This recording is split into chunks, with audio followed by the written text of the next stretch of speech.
Hi, in this video I'm going to show you how to combine first and last name in Excel. Merging first and last names in Excel simplifies data management and enhances the clarity of your contact list. So let's start the video. Here we have a sample Excel sheet with two columns, first name and last name. Our goal is to combine these into a single column. For full name, we will use the concatenate function. This function allows you to join text from different cells. Select the cell where you want the full name to appear. In our case, we will use the cell C2. Now type the following concatenate formula. Here A2 is the first name and then the quotation marks with space in between, and B2 is the last name. Now hit enter. You should see the merge first name and last name in the cell C2.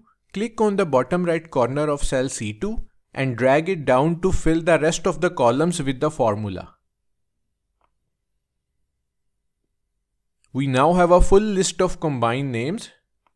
So that's how to combine first name and last name in Microsoft Excel. Thanks for watching.